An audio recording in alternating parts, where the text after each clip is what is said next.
Donald Trump was just hit with the exact judicial order he feared the absolute most following the recent Supreme Court bombshell. The gavel just came down hard in the Court of International Trade. The senior judge presiding over the fallout of the Supreme ruling looked directly at the Trump administration and the United States Customs and Border Protection and issued a mandatory, immediate directive. They must open the federal treasury and begin issuing refunds for the illegal taxes disguised as tariffs that were struck down just weeks ago. The Department of Justice launched a desperate, last-minute rescue mission to the Federal Circuit Court of Appeals to halt this massive refund process. The appellate bosses looked at the administration and delivered a brutal rejection. The stalling tactics are officially dead.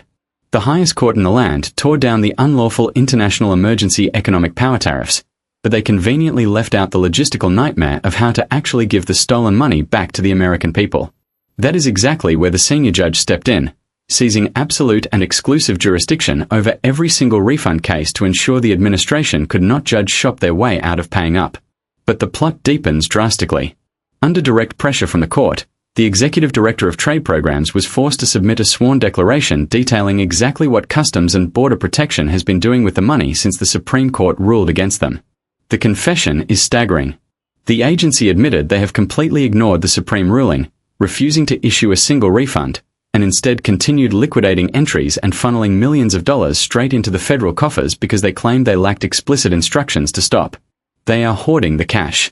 The exact details of that sworn confession reveal a massive betrayal of American wallets, leading to an even darker reality about who actually gets to keep this refunded wealth.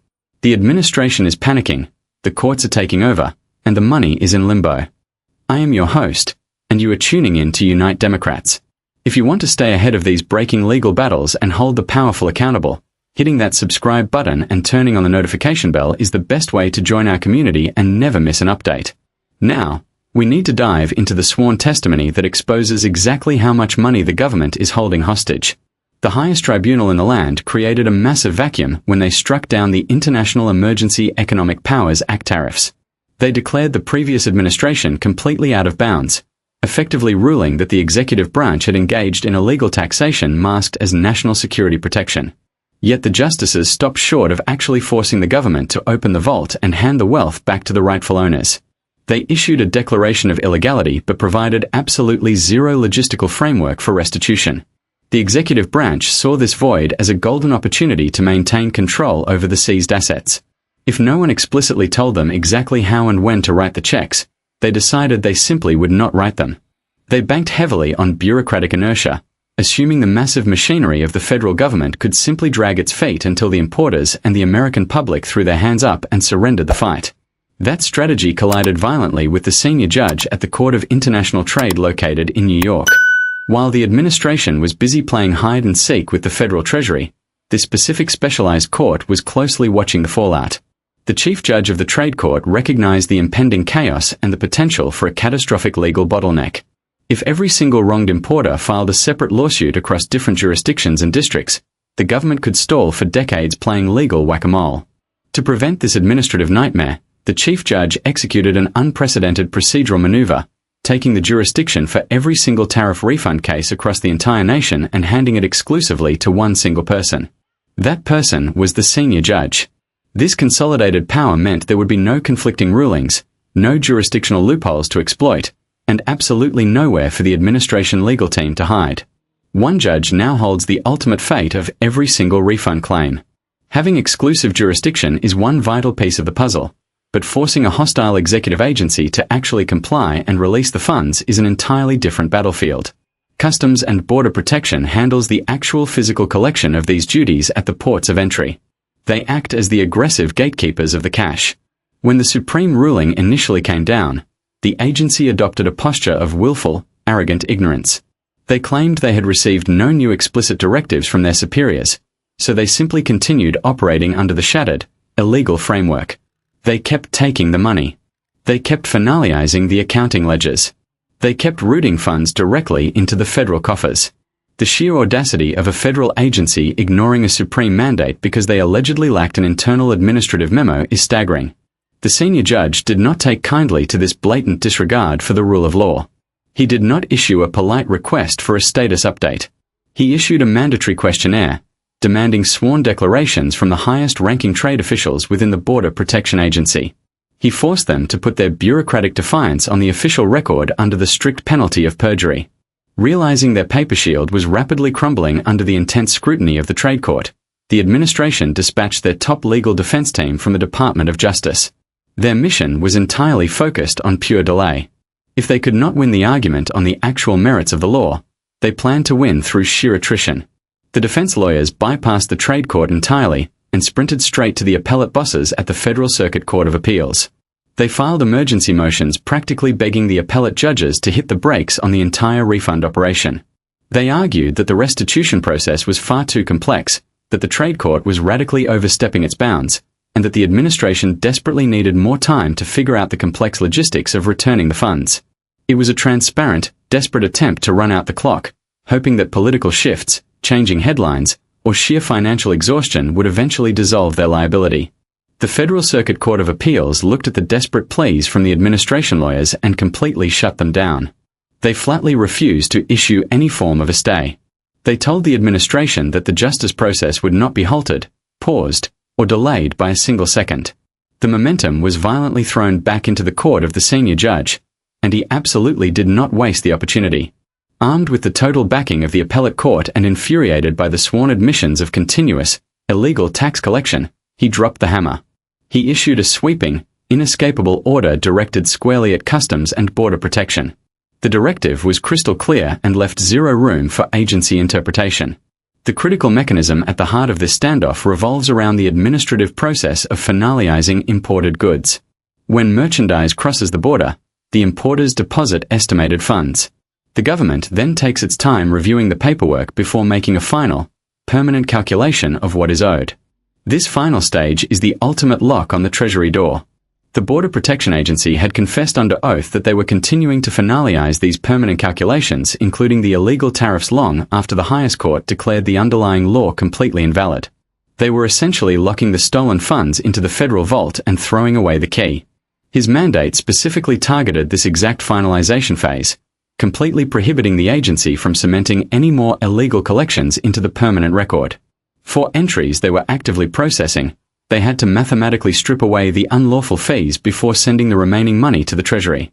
The era of feigned administrative ignorance was officially terminated. The court mandated the immediate commencement of the refund process, stripping the administration of their final bureaucratic defenses. The moment the sworn declaration hit the judge and APO's desk, the entire defensive narrative of the administration collapsed under the weight of its own admitted greed. The court had bypassed the smooth-talking lawyers and aimed a lethal set of written interrogatories directly at the operational heart of the border administration. The official forced into the glaring spotlight held the exhaustive title of Executive Director of the Trade Programs Directorate, within the Office of Trade for United States Customs and Border Protection. He was not a political appointee spinning a fabricated narrative on daytime television. He was the ultimate bureaucratic architect overseeing the exact machinery that was actively draining capital from American importers. Forced to answer the judicial demands under the strict and severe penalty of perjury, his written responses stripped away every single illusion of government compliance. The first interrogatory from the bench pierced the financial veil completely. The senior judge demanded to know the exact, verifiable scale of the monetary extraction before and after the illegal executive action was implemented. The executive director was forced to type out the damning reality for the public record. Before the unlawful intervention took place, the baseline tariff collection hovered around $40 million. Once the illegal mandate took full effect and the borders tightened, that specific number violently swelled to over $71,647,000.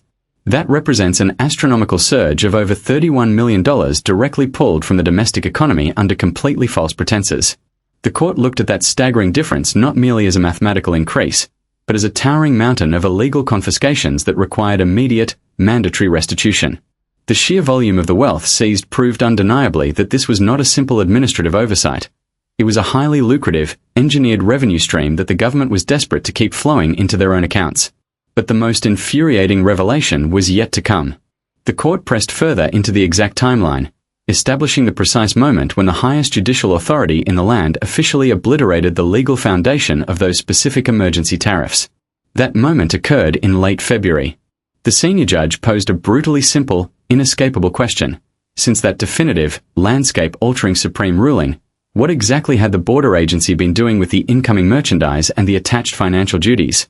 The executive director delivered an answer that showcased the absolute, terrifying arrogance of the federal bureaucracy. He admitted openly that for all merchandise where the illegal duties were declared upon arrival at the ports, his frontline agents were continuing to process those entries and actively calculate the severe fees based on a law that no longer existed. They were completely and willfully ignoring the highest judicial authority because their internal computer systems were already programmed to take the money, and nobody wanted to turn off the machine. The judge then escalated the inquiry, asking the single most critical question of the entire standoff. He demanded to know if the Border Protection Agency had issued any refunds whatsoever for those newly processed entries since the Supreme ruling destroyed their authority. The executive director provided a single, devastating negative response. They had returned absolutely nothing. $0 had flowed back to the victims.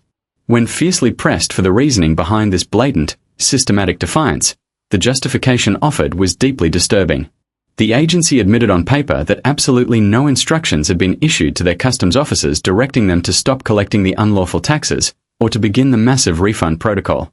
The highest court had spoken clearly, but because a middle management supervisor in a windowless office had not drafted an internal departmental memo, the federal government simply kept confiscating the wealth of its citizens.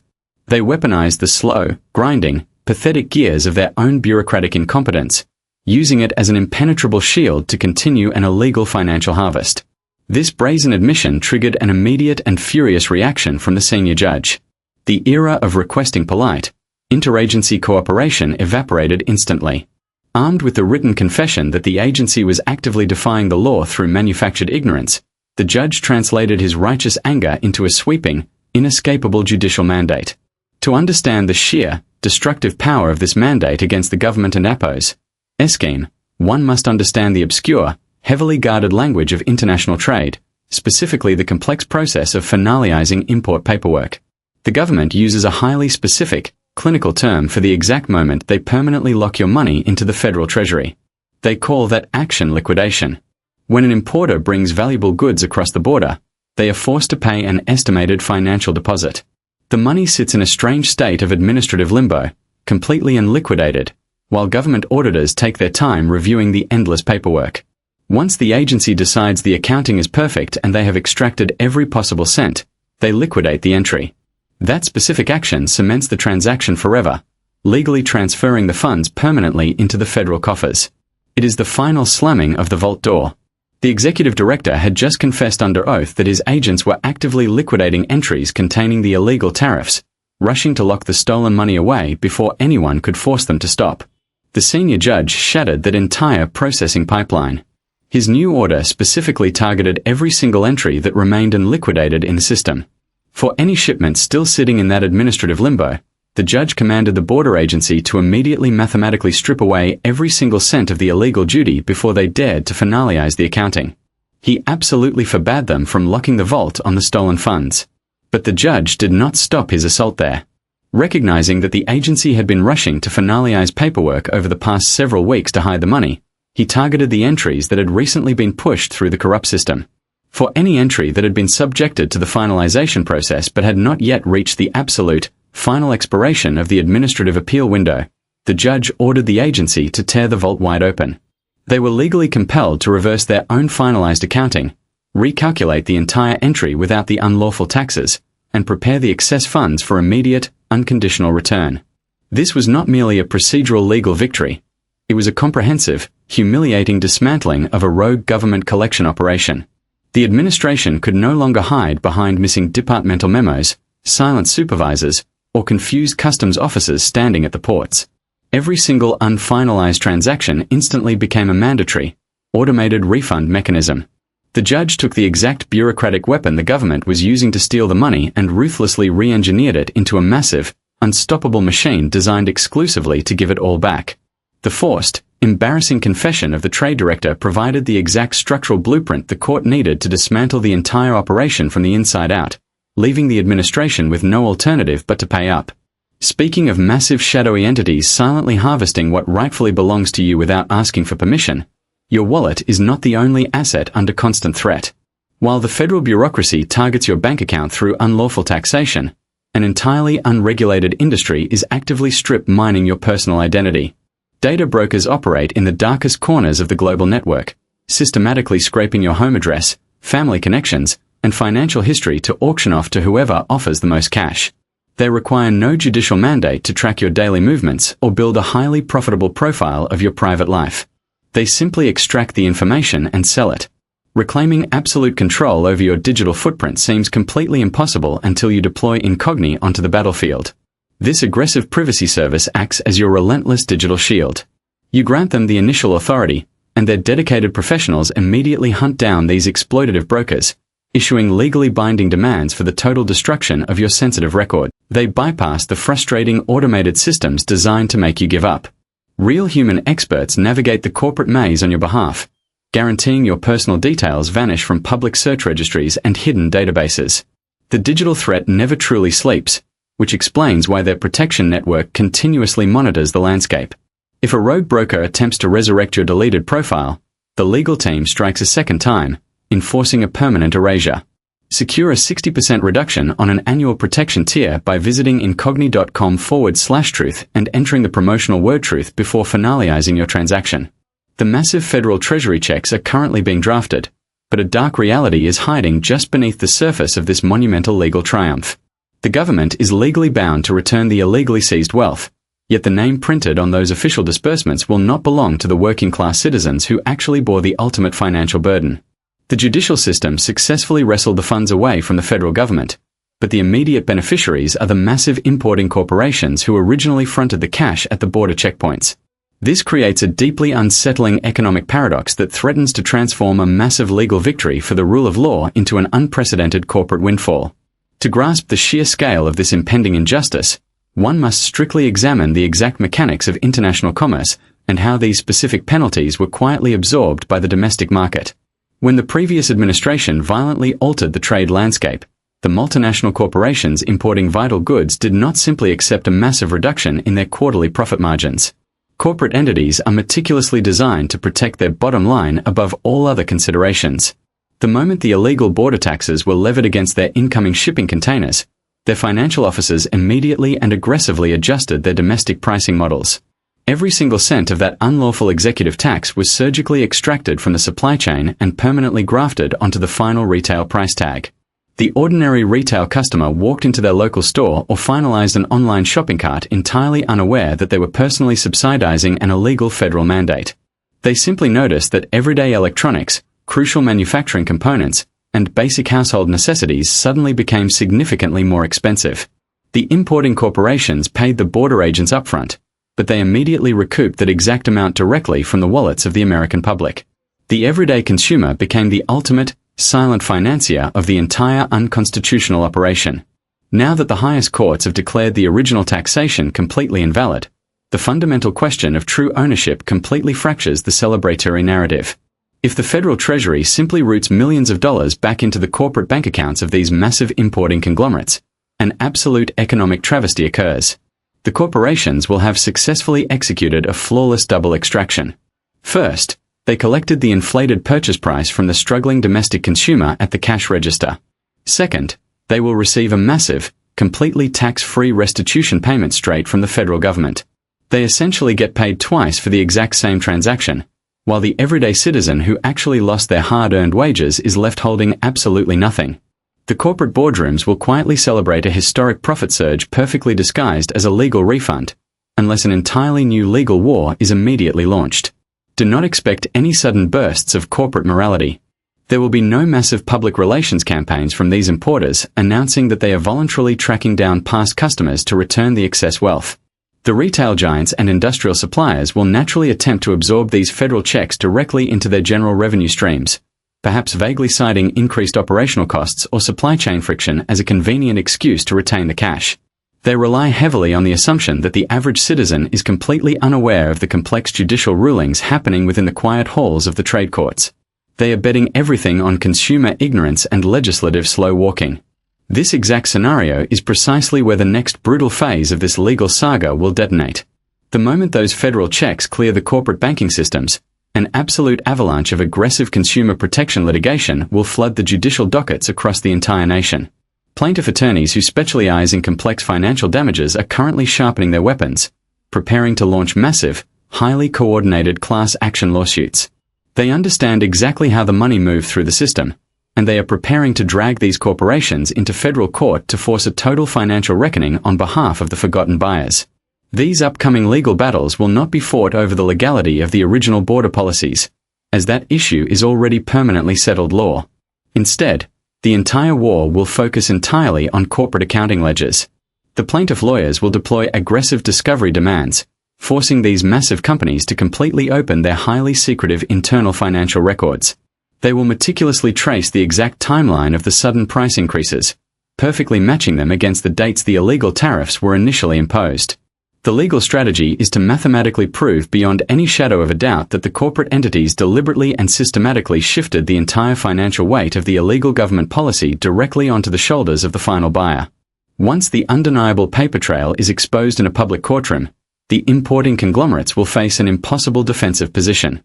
They cannot legally or ethically justify hoarding a government refund for an expense they actively forced their own customers to cover. The immense pressure from these massive class action maneuvers will be explicitly designed to force monumental settlement agreements. The civil courts will eventually be tasked with designing highly complex restitution funds, aiming to somehow distribute the recovered corporate windfalls back into the hands of the general public.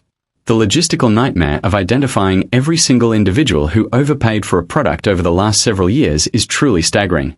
Consumers rarely keep physical receipts for everyday retail purchases, and tracking the exact flow of an illegally inflated price through multiple complex layers of retail distribution is an absolute accounting nightmare.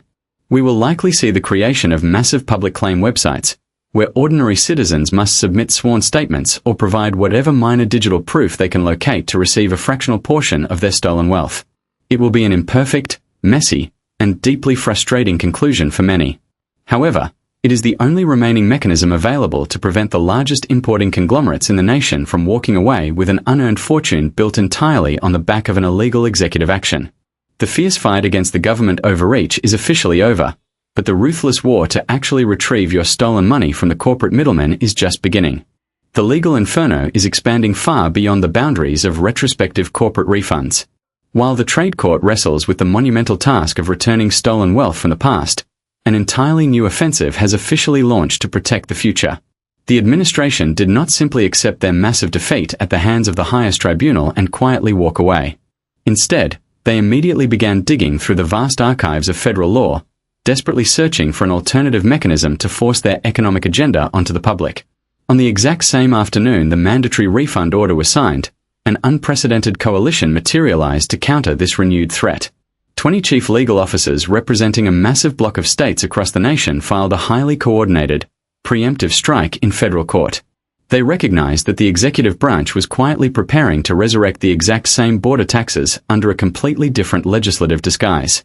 Stripped of their ability to use the international emergency powers, the administration has aggressively pivoted toward an obscure, rarely utilized provision known as Section 122. They believe this specific statutory loophole provides the perfect backdoor to unilaterally choke off international commerce without ever asking the legislative branch for permission. The state attorneys general are moving swiftly to crush this alternative strategy before it can ever be implemented. Their comprehensive lawsuit argues that simply changing the title of a regulatory weapon does not cure the underlying constitutional poison. This aggressive counterattack reveals a deeply unsettling reality about the current state of governance. The executive branch treats definitive judicial rejections merely as temporary inconveniences rather than binding constitutional limits. They are locked in a relentless game of legal whack-a-mole, forcing state governments and advocacy groups to constantly monitor every single administrative maneuver. The upcoming clash over Section 122 guarantees that the chaotic war surrounding presidential authority, border taxation, and domestic pricing manipulation will continue to rage indefinitely. The courtroom battles are multiplying, ensuring the fight for economic fairness remains a permanent fixture of the current political era. The gavel has firmly struck down the immediate government overreach, securing a monumental triumph for the strict rule of law. However, the secondary war to force those refunded dollars out of massive corporate bank accounts and back into your own hands is only just beginning. We want to know exactly where you stand on these multinational importing conglomerates potentially hoarding your hard-earned wealth. Drop your unfiltered opinions directly into the comment section below so we can keep this vital conversation going. If this legal breakdown exposed the hidden battles manipulating your daily economy, You need to share this broadcast across every single social media platform you use. Send it directly to your friends and family members so they finally understand exactly why their household budgets are constantly under attack. To continuously arm yourself with the unfiltered truth, hit the subscribe button for Unite Democrats right now. For those demanding to read the raw judicial documents and enjoy completely ad-free reporting, come join our dedicated community over on our daily Substack publication. We are actively building a massive fortress of accountability, and your voice is our strongest weapon. Until the next legal shockwave hits, stay fiercely vigilant.